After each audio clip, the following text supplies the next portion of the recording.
요한복음 3장을 보게 되면 바리새인 중에 니고데모라고 하는 유대인의 지도자가 밤중에 예수님을 찾아옵니다. 그가 찾아온 까닭은 예수님께서 예루살렘에 올라가셔서 성전을 깨끗하게 하시고 또 수많은 표적을 보여주실 때 그가 예수님을 이렇게 생각한 겁니다. 당신은 하나님께로부터 오신 선생인 줄 아나이다.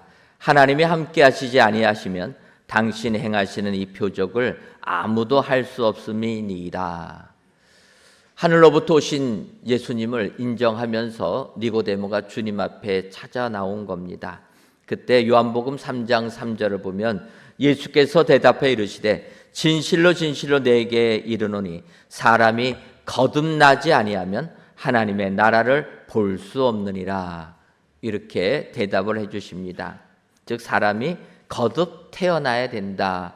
이러한 말씀입니다. 그때 니고데모는 주님의 이 말씀에 사람이 늙어서 어떻게 날 수 있사옵나이까? 주님이 거듭나야 된다고 하니까 이렇게 벌써 태어난 사람이 어떻게 모태로 들어가서 다시 날 수가 있습니까? 육체적으로는 안 되는 일입니다. 이야기를 합니다. 이때 5절에 예수께서 대답하시되 진실로 진실로 내게 이르노니 사람이 물과 성령으로 나지 아니하면 하나님의 나라에 들어갈 수 없느니라. 주님이 말씀해 주십니다. 니고데모는 어찌 보면은 유대인의 지도자요 바리새인 즉 하나님의 말씀대로 살겠다 다짐한 이 바리새인들 중에서도 한 사람이라 이야기를 합니다. 바꿔 말하면 하나님의 말씀을 연구하고 연구했던 사람입니다. 그런데 이렇게 하나님의 말씀을 많이 연구했어도 그는 영안이 열리지 아니하여서 거듭남의 의미를 제대로 깨닫지 못했다라는 것입니다. 그때 주님이 말씀하시는 겁니다. 우리가 하나님의 나라에 들어가려면 천국 백성 하나님의 자녀가 되려면 물과 성령으로 거듭나야 된다. 태어나야 된다라는 것입니다.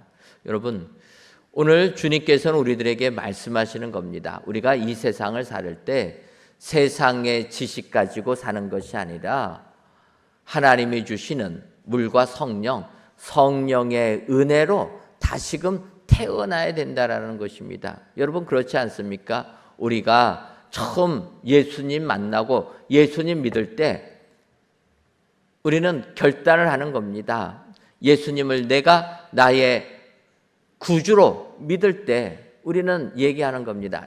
지금까지 내가 세상의 기준 갖고 세상의 지식 갖고 살았는데 이제는 이런 지식이 아니라 하나님의 말씀 성령님의 조명하심에 따라서 이 세상을 살겠다 다짐하는 것입니다. 여러분 이것을 우리는 거듭남 중생이라고 하는 것입니다. 교회를 나오더라도 우리가 진정으로 물과 성령으로 거듭나야 될 줄 믿습니다. 우리 교회는 테바 공동체로 시작을 했습니다. 테바가 무엇입니까? 노아의 방주입니다. 세대가 악할 때 방주에 승선한 사람들만이 구원함을 받았다. 교회에 나오는 사람들은 겉모습만 그리스도인이 아니라 진정으로 예수님을 나의 구주로 고백하고 물과 성령으로 거듭난 중생의 축복을 받아야 되겠다. 그래서 저희는 이 테바 노아의 방주를 얘기하고 교회에 나오는 우리 모두가 예수님 믿고 물과 성령으로 거듭나 영생의 축복을 받으시기를 주님의 이름으로 축원합니다. 오늘 본문에 속한 이 바울 사도가 다메섹 도상에서 예수님을 만난 후에 성령이 충만함을 받아 세례를 받는 장면도 동일하게 이야기를 하고 있다라는 것입니다.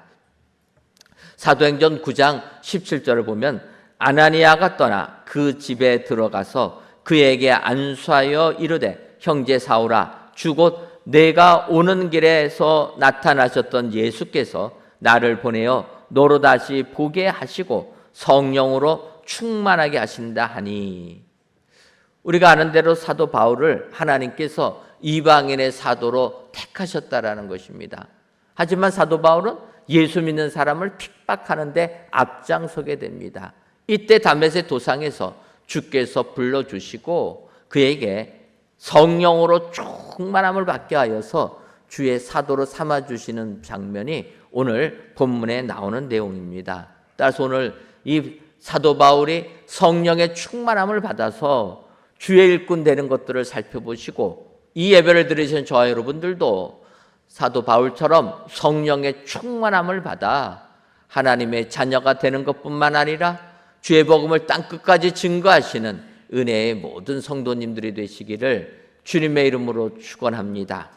그렇다면 성령으로 충만하게 하실 때 우리에게는 어떠한 역사가 일어나게 됩니까? 먼저는 다시 보게 되는 역사가 일어나게 됩니다. 오늘 본문 사도행전 9장 18절을 보면 즉시 사울의 눈에서 비늘 같은 것이 벗어져 다시 보게 된지라 일어나 세례를 받고 이렇게 얘기합니다. 여기서 중반절을 보게 되면 즉시 사울의 눈에서 비늘 같은 것이 벗어져 다시 보게 된지라. 여러분, 우리가 아는 대로 사도 바울 예수님을 만나기 전까지는 예수 믿는 사람을 핍박했던 사람이 사도 바울입니다. 그는 유대 율법에 전통한 가말리엘의 제자가 되어서 율법만을 연구했던 이러한 사람입니다. 그렇게 율법을 연구했던 그가 그 율법의 지식으로 바라볼 때 예수님은 메시아가 아니다라는 것입니다. 십자가에 달려 돌아가신 예수님이 어떻게 우리를 구원해 주시느냐? 사도 바울은 인정하지 않았던 것입니다. 그래서 다메섹에서도 예수 믿는 사람 못 믿게 하려고 그들 잡으러 가는 도중에 부활하신 주님을 만나게 됩니다. 예수님께서 하늘에서 빛이 찬란한 빛이 바라면서 사울을 부를 때 그 영광스러운 주님의 빛을 보면서 그의 눈이 멀게 되었다라는 것입니다. 우리가 아는 대로 사도행전 9장 8절과 9절을 보면 사울이 땅에서 일어나 눈은 떴으나 아무것도 보지 못하고 사람의 손에 끌려 다메섹으로 들어가서 사흘 동안 보지 못하고 먹지도 마시지도 아니하니라. 이렇게 얘기합니다. 여러분, 예수님의 반대 길로 가던 사도 바울이 다메섹 도상에서 부활하신 주님 만나면서 그의 육신의 눈이 멀게 되었다라는 것입니다. 여러분, 부활하신 주님 만나셨습니까? 사도 바울처럼 이렇게 보셨습니까? 안 보시는 게 좋습니다. 그렇게 보게 되면 어떻게 됩니까? 눈 멀어버리는 거예요. 끝까지 예수 믿는 사람 핍박해 갔던 바울 어떻게 됩니까? 주님 만나는 순간 육신의 눈이 멀어지게 됩니다.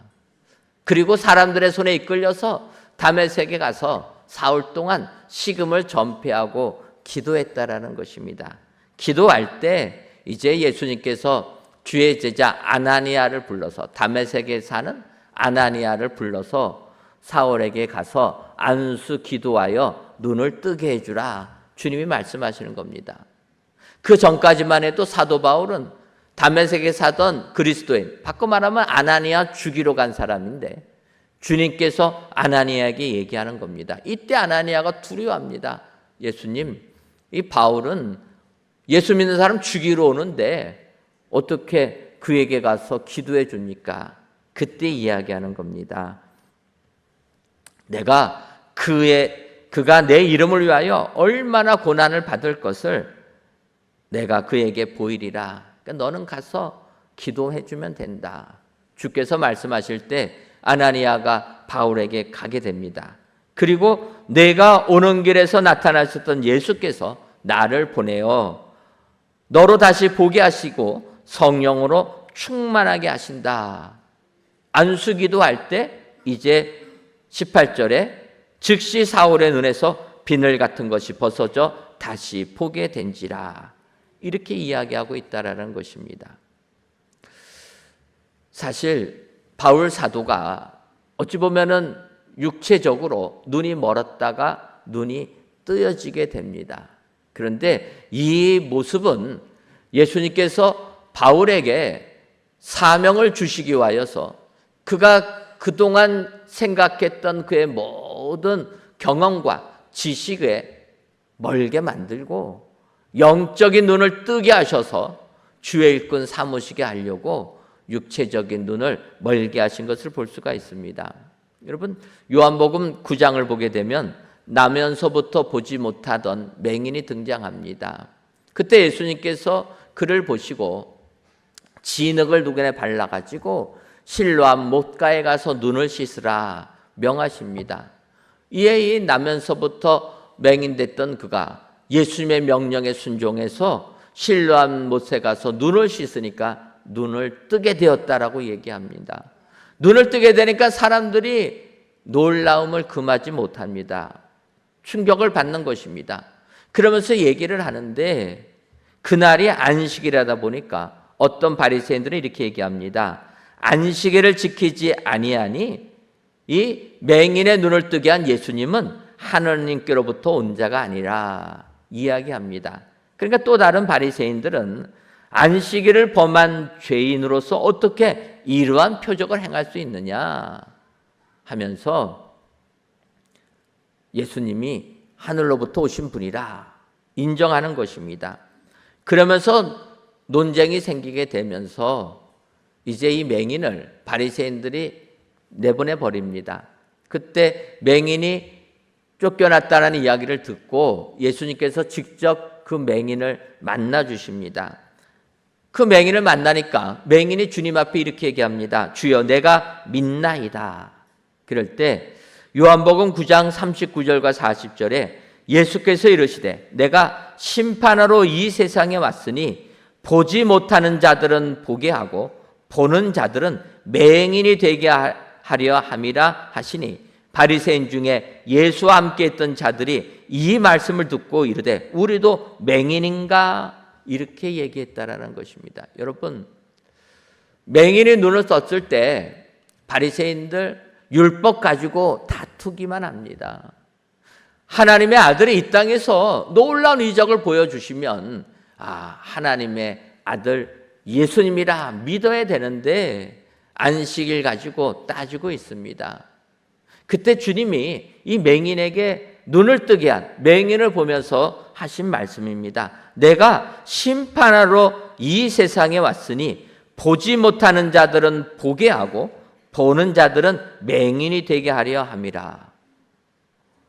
어떻게 이 땅에 오셨다고 합니까? 보지 못하는 자들은 보게 해주신다. 그러나 보는 자들은 맹인이 되게 함이라. 이렇게 주님이 말씀하실 때 바리새인들이 얘기하는 겁니다. 우리가 맹인인가? 여러분, 바리새인이 맹인입니까? 세상적으로는 맹인 아닙니다. 세상적으로는 학문과 지식이 출중한 뛰어난 사람입니다. 그런데 예수님께서는 이 바리새인 맹인이라는 겁니다. 왜 그렇습니까? 영안이 닫혀있기 때문이라는 것입니다. 오히려 이 나면서부터 보지 못하던 맹인, 보지 못하는 자였지만 주님이 손대어 주시니까, 눈 만져주시니까 보게 되었다. 눈을 뜨게 되는 역사가 일어나게 된 줄 믿습니다.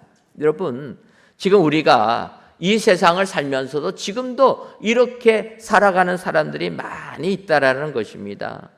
진정 내가 영적으로 맹인임에도 불구하고 내가 세상 것을 다 알기 때문에 하나님의 말씀도 안다라고 착각하는 사람들이 있다라는 것입니다.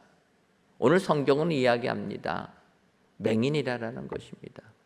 바울, 우리가 아는 대로 길리기아 다소에서 태어나서 나면서부터 로마 시민권을 가졌던 가문이 아주 출중한 유대인으로 태어났습니다. 가문만 좋습니까? 뿐만 아니라 일찍이 예루살렘으로 유학 가가지고 당대 최고의 율법학자 가말리알의 문화생이 되어서 열심히 공부한 사람입니다. 그러니까 요즘 말로 말하면 좋은 집안에서 공부도 유학까지 다녀온 이러한 뛰어난 사람이 바울입니다. 그러면 이런 바울은 우리가 세상적으로 볼 때 맹인이 아니지 않습니까? 얼마나 지적으로 많은 것을 아는 사람입니까? 그런데 예수님께서 그런 바울, 율법에 자기가 배운 지식 가지고 예수님을 그리스도라 인정하지 아니하고 예수님을 핍박하던 바울, 주님이 눈을 멀게 해버렸다라는 것입니다. 여러분, 지금도 우리가 이 땅을 살면서 나의 경험과 나의 지식 가지고 예수님을 예단할 때가 얼마나 많이 있습니까? 주께서 아예 눈을 멀게 하시는 겁니다. 너희들은 눈 떴다고 하지만 내가 보기는 영적으로 무지한 자들, 너희들은 눈먼 자들이라. 그래서 주님께서 바울 눈을 멀게 한 다음에 그 전까지는 자기의 의지대로 예수 믿는 사람 죽이러 갔던 사람이 눈이 멀어지는 그 순간 다른 사람의 손에 이끌려서 내 의지가 아니라 다른 사람의 손에 이끌려서 다메섹까지 오게 되었고 거기서 사흘 동안 식음을 전폐하며 기도하고 있지 않았습니까? 여러분, 우리는 바울을 보면서 영적인 맹인에서 눈 뜨는 복된 자가 되어야 될 줄 믿습니다. 주의 은혜 가운데 영안이 열려질 때 진정한 우리는 참된 그리스도인들이 되게 되는 줄 믿습니다. 그렇다면 이같이 영안이 열려지려면 우리는 어떻게 해야 됩니까? 사도 바울은 다메섹 도상에서 예수님 만난 다음에 느낀 것이 있습니다. 그것이 뭐냐면 고린도서 5장 16절을 보면 그러므로 우리가 이제부터는 어떤 사람도 육신을 따라 알지 아니하노라. 비록 우리가 그리스도도 육신을 따라 알았으나 이제부터는 그같이 알지 아니하노라. 바울의 고백이 무엇입니까? 그리스도도 육신을 따라 알았다라는 것입니다. 육신을 따라 예수님을 아니까 그 예수님 십자가에 못 박아 죽이고 말았다라는 것입니다. 바울 사도가 다메섹 도상에서 부활하신 예수를 만나면서 이제는 예수님을 육신을 따라 알지 아니하고 영적으로 알겠다. 성령의 은혜로 예수님을 체험하겠다. 바울 사도가 고백하는 것입니다. 여러분, 성령이 충만할 때 우리는 영안이 열려지게 될 줄 믿습니다. 성령으로 충만하여 기도하니까 바울의 눈에 가렸던 비늘 같은 것이 벗겨서 다시 보게 되었다. 이것을 다르게 표현하면 성령이 충만할 때 우리의 영안이 열려서 예수님만이 나의 구세주인 것을 고백할 수 있게 된다는 것입니다. 오늘 귀한 예배를 드린 사랑하는 성도 여러분, 오늘도 우리 주님께서 성령님께서 이 자리에 함께 하셔서 우리의 영안을 열어주시는 줄 믿습니다. 나의 경험과 나의 지식, 나의 세상 생각을 다 내려놓으시고 오직 성령님의 조명하심을 따라서 예수님을 만나셔서 그 예수님을 통해 영안이 열려져서 신앙생활 승리하시는 저와 여러분들이 되시기를 주님의 이름으로 축원합니다. 다음으로 성령으로 충만케 하실 때 세례받게 되는 역사가 임하게 됩니다. 오늘 본문 사도행전 9장 18절을 다시 보면 즉시 사울의 눈에서 비늘 같은 것이 벗어져 다시 보게 된지라 일어나 세례를 받고 이렇게 말씀하고 있습니다. 하반절에 성령으로 충만케 됐을 때 다시 보게 된 다음에는 바울 사도가 일어나서 세례를 받았다라는 이야기입니다.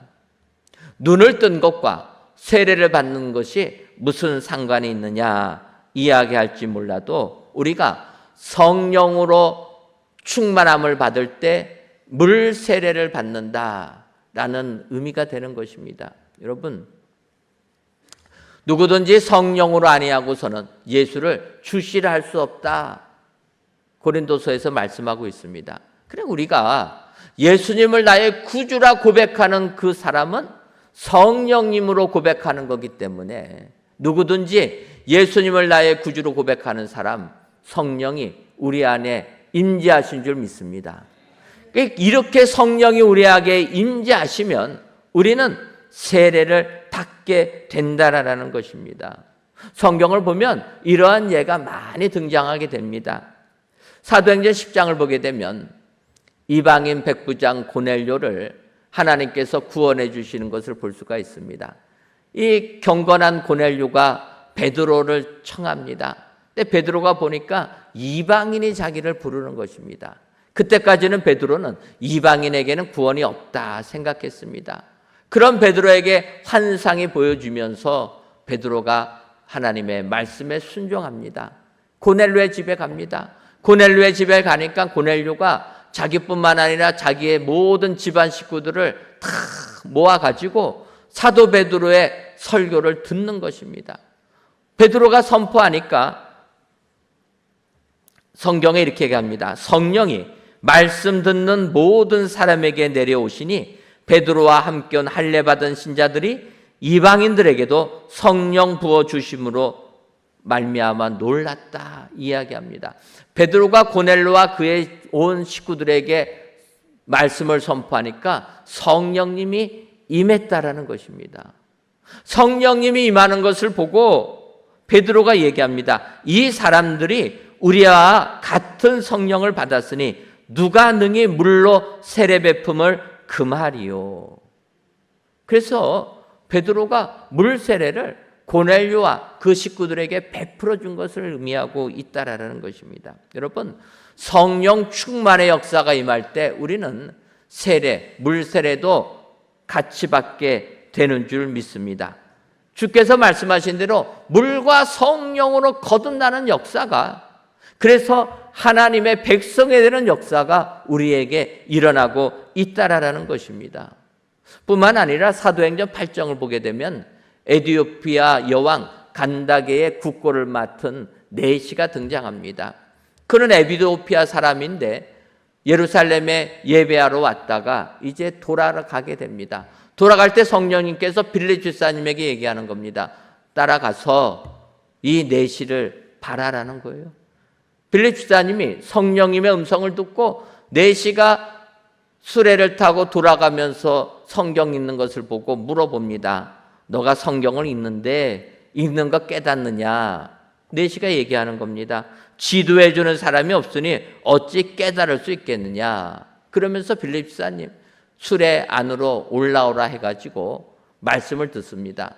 빌립 집사님이 이사야서에 있는 말씀을 가지고 설명해 주면서 사도행전 8장 35절을 보면 빌립이 입을 열어 이 글, 이사야의 글에서부터 시작하여 예수를 가르쳐 복음을 전하니, 그 에티오피아 네시가 빌립 집사가 전하는 복음을 듣고 예수님을 믿게 되었다라는 것입니다.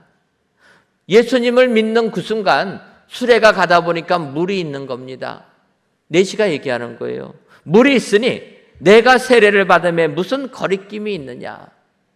그래가지고 물 근처에 수레를 내려서 빌립 집사님이 세례를 주어서 에티오피아 네시가 세례를 받는 역사가 사도행전 8장에 기록되어 있습니다.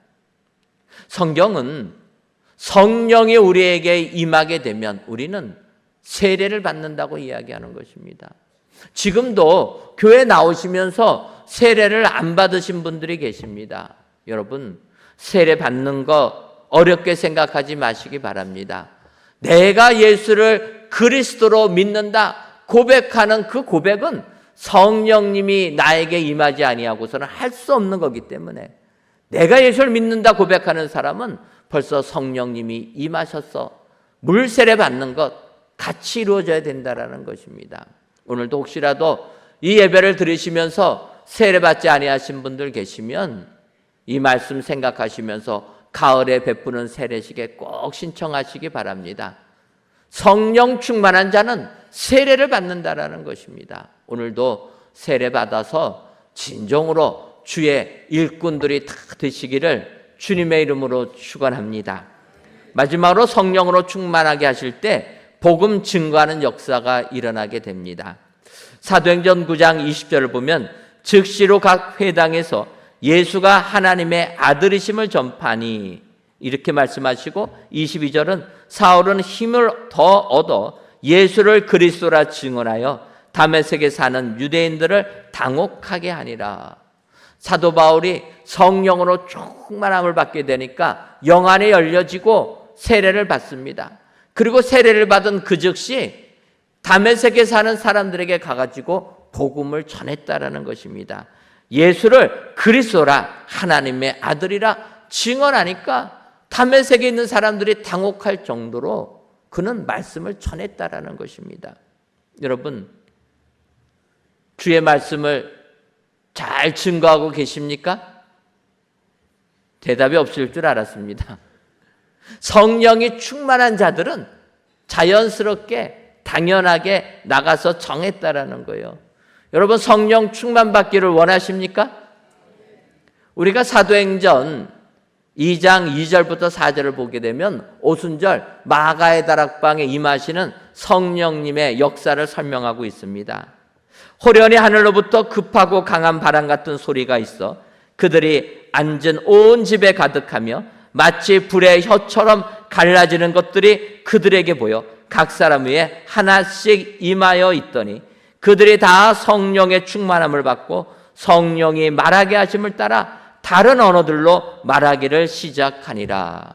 여러분, 성령의 임하심을 이렇게 표현합니다. 어떻게 합니까? 하늘로부터 강한 바람 같은 소리가 있어서 집 안에 있는 사람들 위에 마치 불의 혀처럼 갈라지는 것들이 그들 위에 하나씩 임하였다.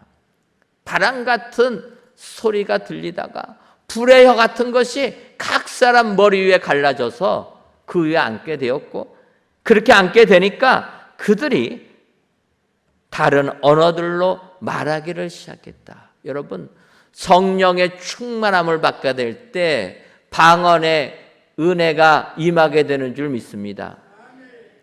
방언이란 게 무엇입니까? 내가 하는 이 말이 아니라 사도행전 2장에는 외국이 얻어될 수가 있고 고린도서에 말하는 방언은 우리가 알아듣지 못하는 언어가 있을 수가 있습니다. 바꿔 말하면 여러분, 성령이 우리에게 임하면 내 의지 가지고 말하던 것이 아니라 성령님의 인도하심을 따라서 하늘의 말을 하는 사람이 된다라는 것입니다. 우리는 예수님 믿고도 내 생각, 내 지식 가지고 말을 할 때가 얼마나 많이 있습니까? 성령이 충만하면 그게 아니라는 것입니다. 하나님의 말씀을 하는 사람이 된다라는 것입니다.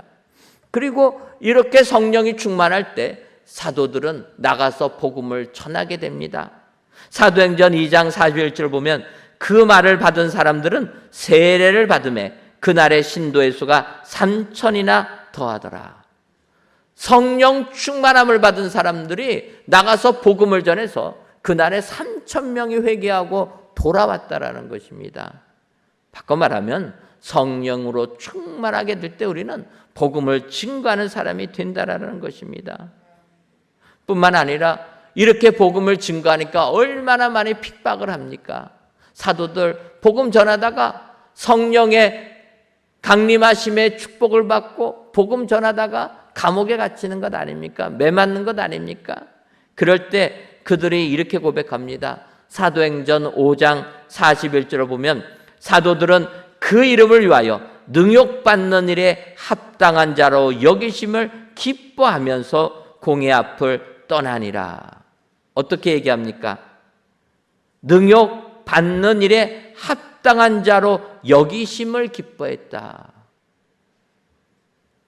하나님께서 우리들을 이 세상에 조롱거리요 비방거리로 만든 것, 그래서 내가 조롱받는 것, 능욕받는 일에 합당한 자로 여겨주심을 기뻐했다라는 것입니다. 여러분, 복음 전하다가 창피당하고 무시당하는 일 얼마나 많이 있습니까? 오히려 이것을 기뻐했다라는 거예요. 어떻게 그럴 수가 있습니까? 성령이 충만하면 그렇게 된다라는 것입니다. 여러분, 우리 교회는 지금도 빌립 전도대가 있어서 노반 정도를 합니다. 요즘에 많은 분들이 그럽니다. 시대가 바뀌어서 길거리에 다니면서 전도한다고 전도가 되느냐? 이 시대에 맞지 아니하는 전도법이다 이야기합니다. 근데 우리 교회는 이 노반 정도하는 빌립 전도대원 130여 명이 더 됩니다. 그분들이 매일 매달 나와가지고 길거리에 가서 복음을 전하는 것입니다. 처음에는 저희들 음료수 나눠주는 리아카 한 대 있다가 어느 장로님이 헌물해 주셔서 2대를 더 만들어서 지금 리아카 3대 끌고 나갑니다. 우리 교회 입구 도로는 3거리에도 하나 해놓고 공원 쪽에도 한 대 해놓고 해공공원까지 가고 한 대 더 하고 흩어져서 하는데요. 여러분, 요즘 시대 전도지 주고 전도하면 사람들이 좋아합니까? 무시합니다. 조롱합니다. 그럼에도 불구하고 우리는 나가서 복음을 전하는 거예요. 왜 그렇습니까?